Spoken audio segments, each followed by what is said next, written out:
Donc, vous avez eu un peu une idée de ma méthode, hein. Donc, si vous voulez aller plus loin, si vous avez peur de mal appliquer les principes ou si vous voulez vraiment approfondir votre connaissance, eh bien, je propose des ateliers, hein. J'ai des formations en ligne.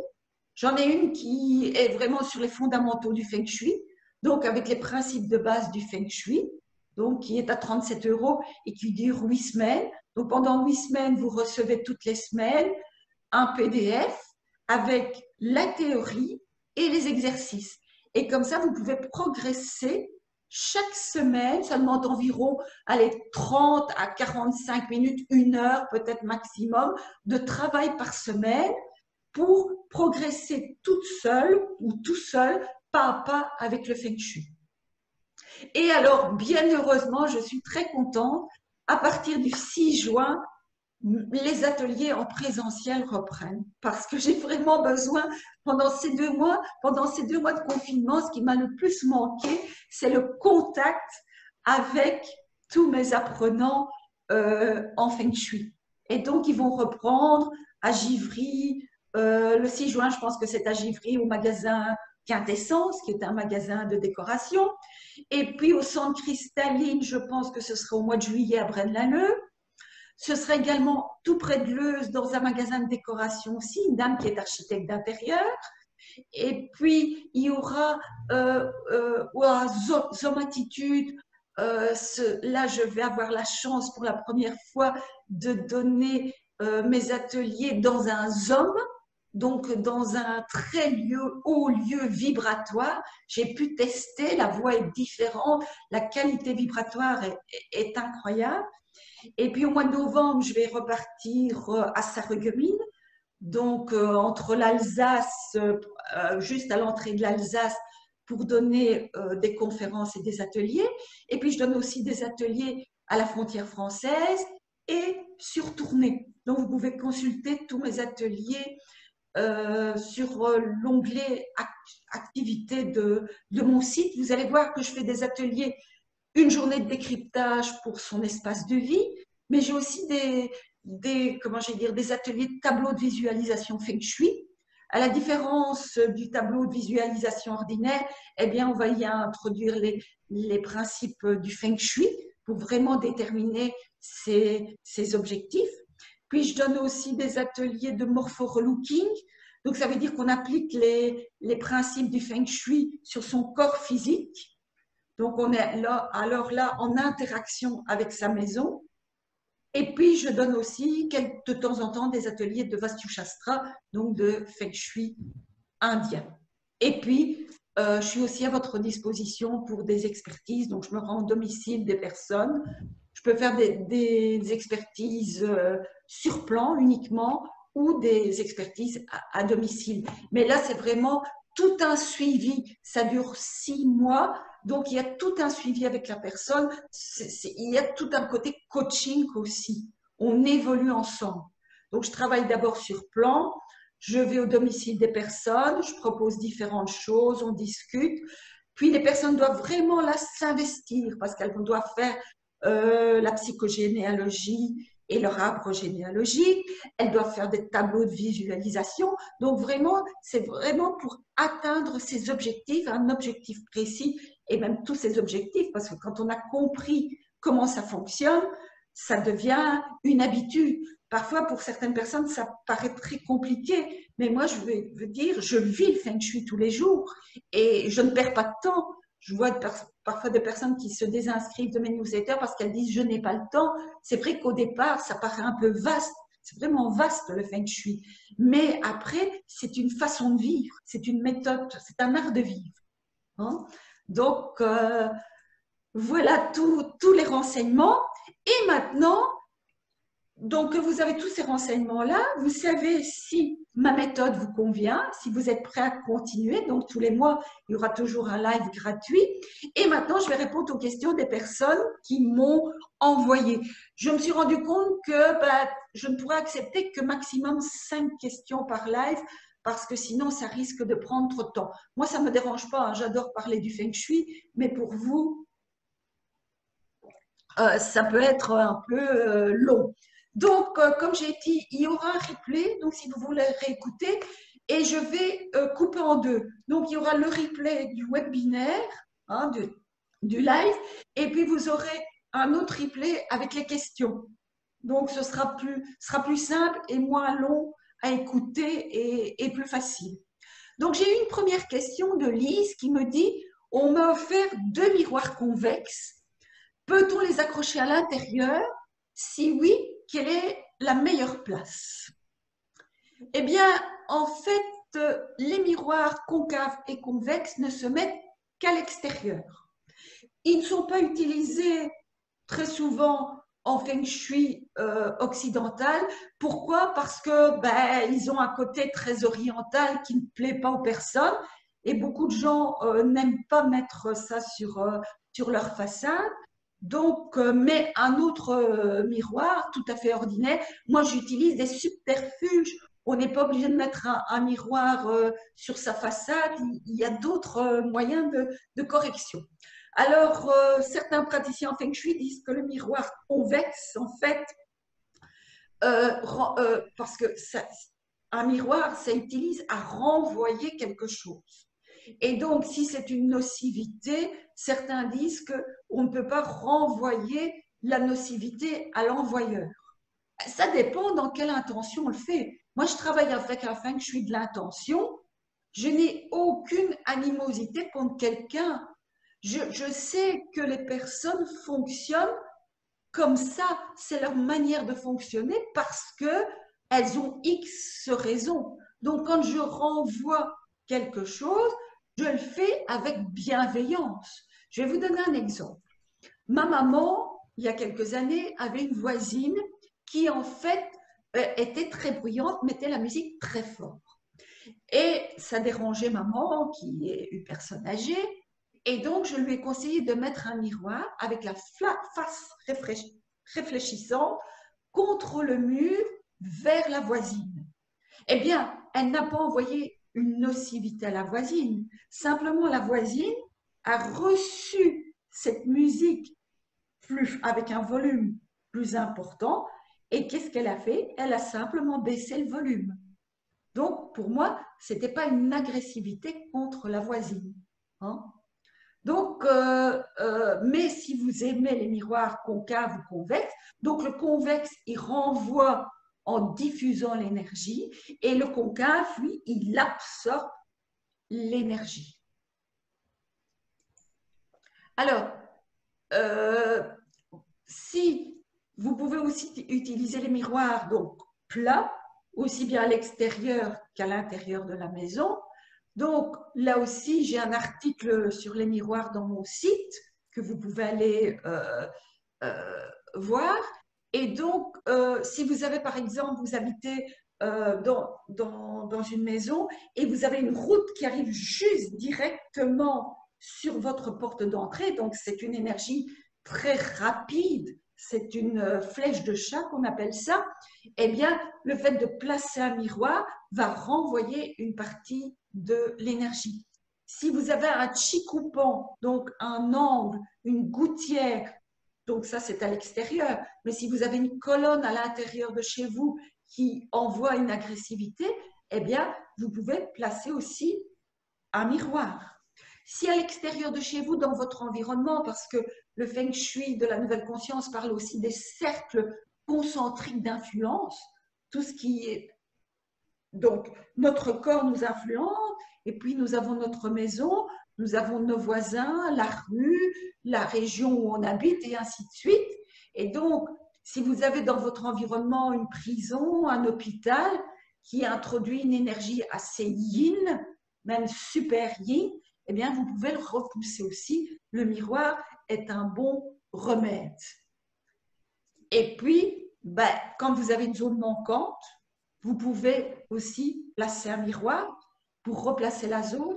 Ou on verra un petit peu plus loin dans une des questions, si par exemple vous avez une salle de bain, un WC dans une zone richesse qui n'est pas tellement l'idéal, eh bien, on peut déplacer cette zone. Alors bien sûr, là de nouveau, je fais du clé sur porte parce que je ne connais pas la maison de la dame, je ne peux pas donner des conseils spécifiques. Hein. Alors, il y a une chose dont on ne parle pas en Feng Shui, mais dont on parle en Vastu Shastra, c'est l'orientation dans laquelle reflète le miroir. Évitez que votre miroir reflète l'ouest ou le sud-ouest, parce que ce sont des énergies descendantes. Et donc, si vous avez déjà une maison avec une énergie très yin, donc une maison féminine, eh bien, vous allez encore rendre cette maison plus yin. Donc, soyez vigilants. Alors, on va voir, si vous êtes une personne fortement dynamique, si vous mettez un miroir qui reflète l'Est, vous allez seulement dynamiser l'énergie. Donc, vous voyez que ici, je parle d'une manière clé sur porte, mais il faut faire du spécifique. Alors, j'ai eu une question aussi de Patricia qui disait, je voulais savoir, quand on a un bel étage, comment solutionner le fait du manque de phénix à l'avant pour la perspective d'avenir.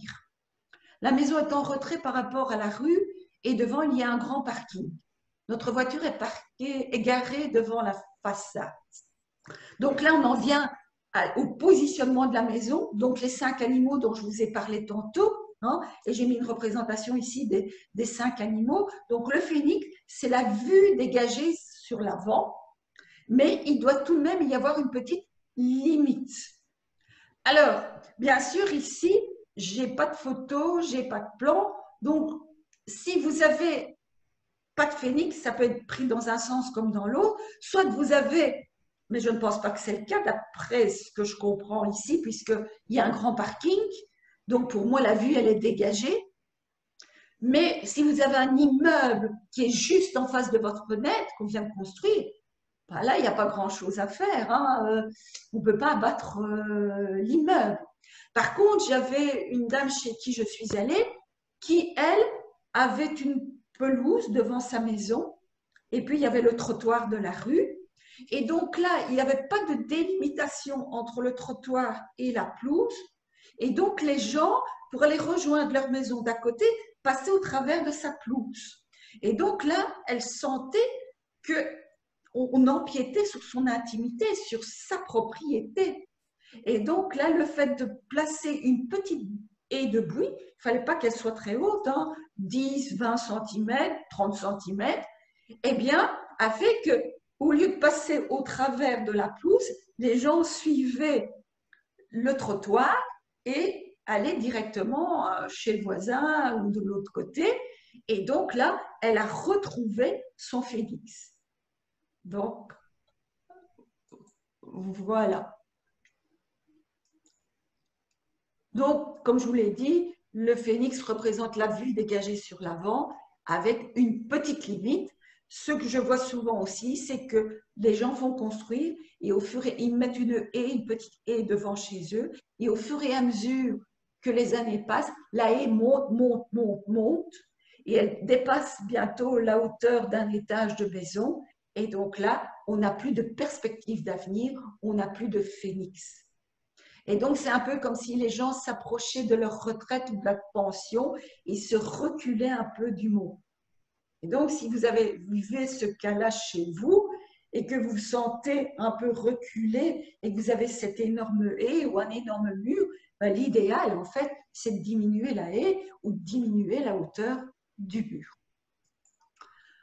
J'ai une question aussi de Micheline qui me demandait quelle est la différence entre le feng shui classique qui utilise les points cardinaux et le feng shui qui utilise la porte d'entrée. Ben, c'est ce que je vous ai parlé au début. Et vous voyez que tout de suite, les personnes disent qu'ils utilisent les points cardinaux comme si dans le feng shui de la forme, le feng shui occidental et le feng shui de la nouvelle conscience, on ne l'utilisait pas. On les utilise d'une autre façon. Alors, une question de nouveau de Rosa qui me dit « Ma zone richesse se trouve dans ma salle de bain. Que faire pour rehausser le taux ?» Là, je n'ai pas très bien compris la question. Le taux, si c'est le taux vibratoire, bien, ben, il y a certains moyens pour monter le taux. Ici, je suppose que c'est pour dissimuler cette zone. Donc, il y a plusieurs moyens, comme je vous ai dit. Mais de nouveau, en fait, on est encore dans du clé sur porte. Et donc, la dame le dit bien, d'où découle que les activités sont en dents de scie, normales, logiques, et que faire pour booster cela. Vous voyez, ça peut être une des causes, mais il peut y avoir d'autres causes. Et donc, le fait que corriger ça, on ne fait que du général. Et si ça ne fonctionne pas, la personne va dire le feng shui ne fonctionne pas. Donc, d'où l'importance d'observer d'abord son lieu de vie avant de changer quoi que ce soit. Mais là, comme je vous ai dit, on peut passer un miroir qui va refléter une zone, donc sur le mur de la salle extérieure de la salle de bain, qui va refléter une zone et qui va donner l'illusion qu'il y a une autre zone qui va se mettre derrière. Attention, bien sûr, à ce que le miroir reflète. On peut aussi peindre la porte de la salle de bain en trompe-l'œil. Ça veut dire qu'elle va disparaître dans le mur parce que le feng shui, c'est un effet, comme je vous ai dit, un effet de notre cerveau, donc de notre vision. Donc, ce qui ne se voit pas n'existe pas dans notre cerveau. Et donc, le fait de peindre la porte de la même teinte que les murs, on la fait disparaître. Alors, on peut peindre aussi la porte en rouge, parce qu'on estime que la couleur rouge, ça crée un frein. Vous voyez, il y a différentes possibilités. Je cherche où je suis. Donc, j'étais question de Micheline, question de Rosa. Voilà, je voulais vous donner un petit peu le bagua comme je le fais moi-même. Vous avez vu tantôt le bagua traditionnel. Moi, je le fais d'une manière plutôt simplifiée. Donc, on sectionne le plan de son habitation en 9 zones, à partir, comme vous voyez, de la porte d'entrée. Mais la porte d'entrée peut se situer au milieu ou sur les côtés. Vous avez également des articles sur mon site pour comment tracer le bagua de son lieu de vie en moins de 5 minutes.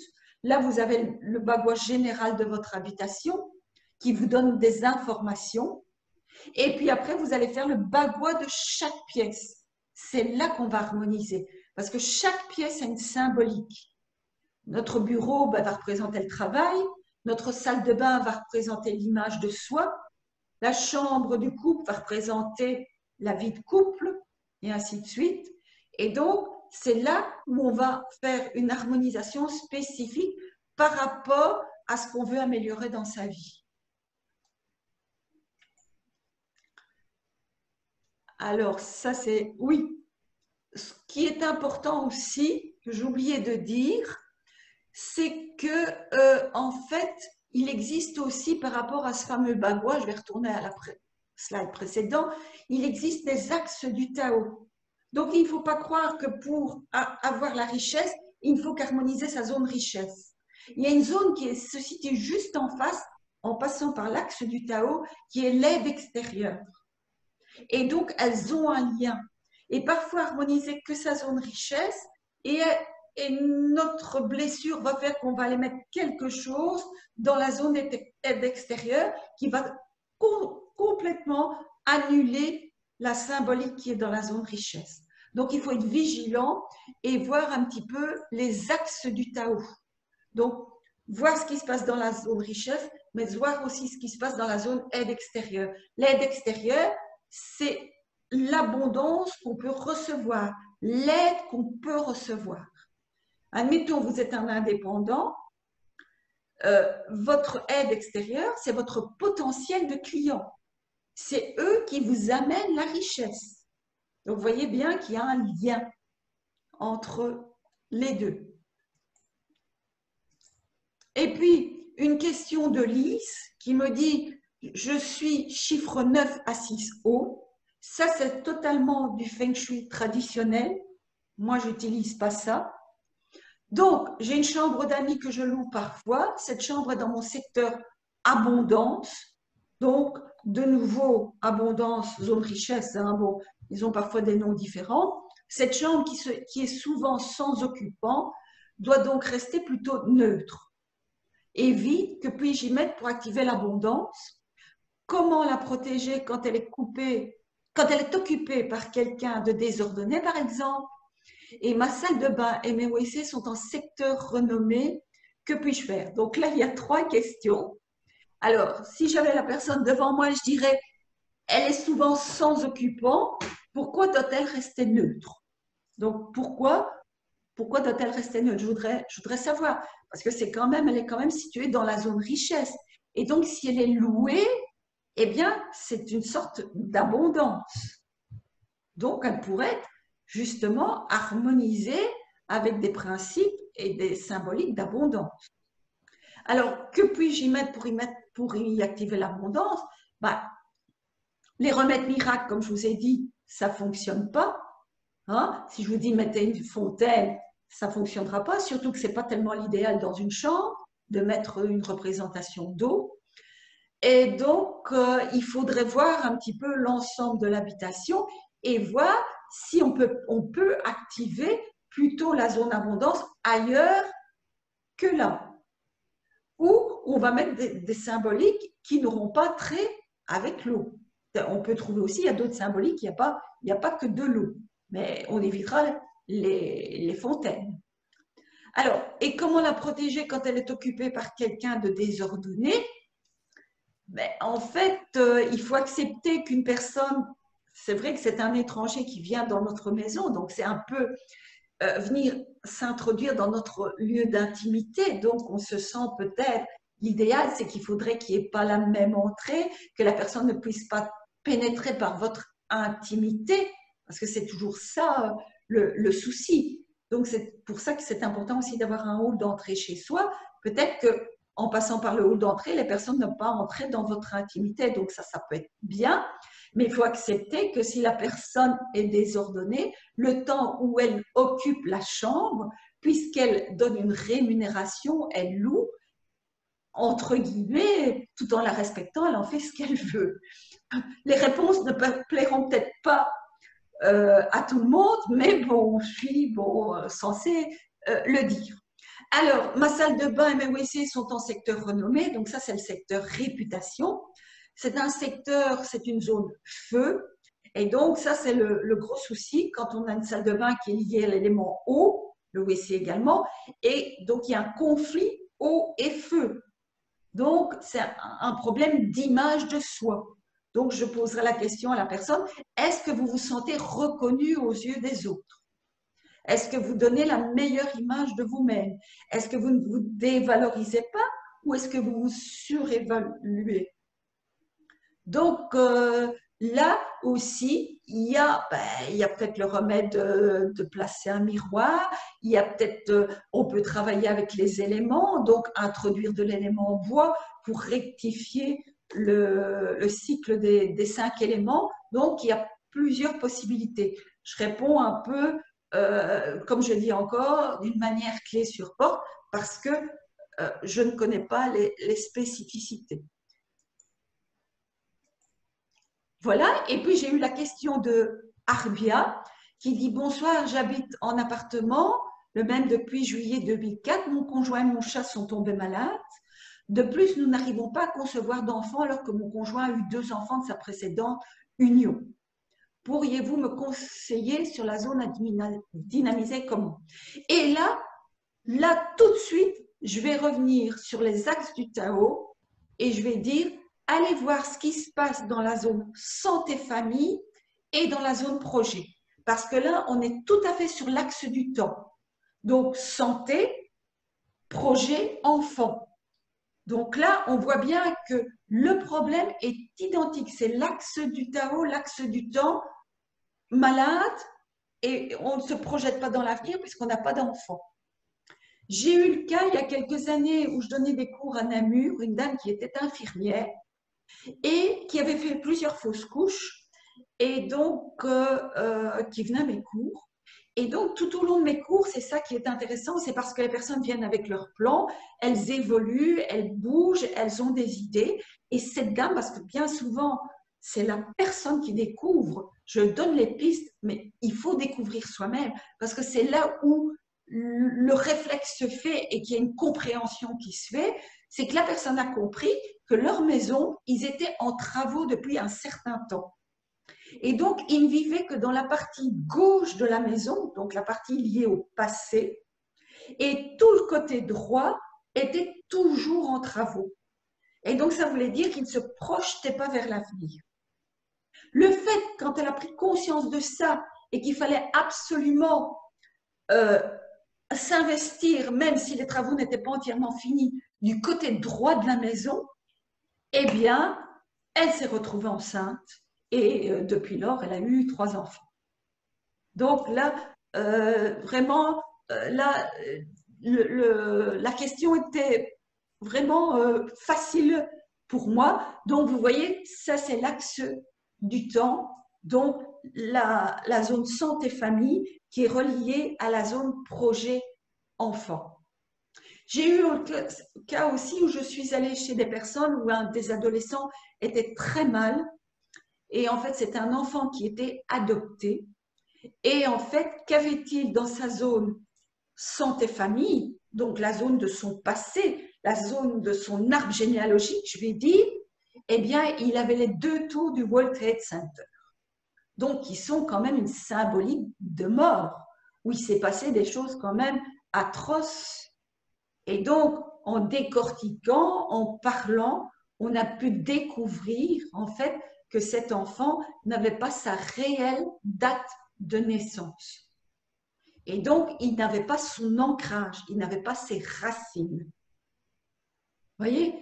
Donc, c'est important d'aller voir d'abord ce que vous avez installé sur vos murs et d'en comprendre le sens. C'est comme ça que l'harmonisation peut se faire avant d'installer une symbolique soi-disant positive. Parce que qu'est-ce qui est positif pour l'un est peut-être négatif pour l'autre. Voilà, il est 20h11, j'ai dépassé de 11 minutes. J'essaierai d'être plus vigilante la prochaine fois. Voilà. Si vous avez des questions, n'hésitez pas à me les envoyer. Je vais regarder quand même ici pour ceux qui veulent rester s'il y a des questions qui ont été notées ou alors vous pouvez me les donner, activer votre micro. La prochaine fois, le prochain live, c'est le mardi 23 juin à 19h et je vous parlerai du sens caché du désordre. Voilà. Je voulais vous remercier pour votre écoute et vous envoyer tous mes souhaits d'harmonie. Je vous dis à très bientôt. Donc, y a-t-il des questions? Allô? Oui? Non, pas vraiment. Non? Je vais voir si j'ai des conversations. Ah oui, j'ai une... Lorsque la zone est manquante, le miroir doit être placé côté miroir. Ben, en fait, si ça doit refléter ce que vous voulez qui apparaisse. Donc, si vous voulez faire disparaître une zone, c'était Micheline. Oui, c'est Micheline qui me pose la question. Donc, si vous voulez faire disparaître la zone richesse, donc la salle de bain, pas faire disparaître la zone richesse, mais faire disparaître la salle de bain, vous allez mettre un miroir sur le mur extérieur de la salle de bain, face réfléchissante vers ce que vous voulez que ça reflète, et non contre le mur, comme quand j'avais parlé pour la musique. Ça, c'est quand on veut repousser une nocivité. Et donc, regardez bien, ce miroir reflète une belle symbolique de richesse à ce moment-là. Et donc, votre salle de bain disparaît et c'est une belle symbolique de richesse qui apparaît à travers le miroir. Voilà. Quelqu'un me dit aussi, je n'ai pas de zone connaissance.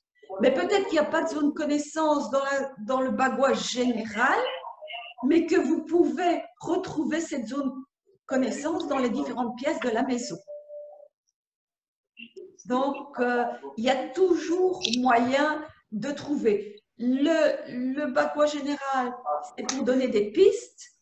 Après, on utilise l'harmonisation pièce par pièce en utilisant leur symbolique. Voilà. Si vous voulez recevoir le replay, ben envoyez-moi un petit message. Si vous voulez recevoir les liens des articles pour ne pas chercher sur mon site, vous me le dites aussi et je vous envoie tout ça. Un grand merci. À bientôt. À bientôt, bonne soirée. À bientôt.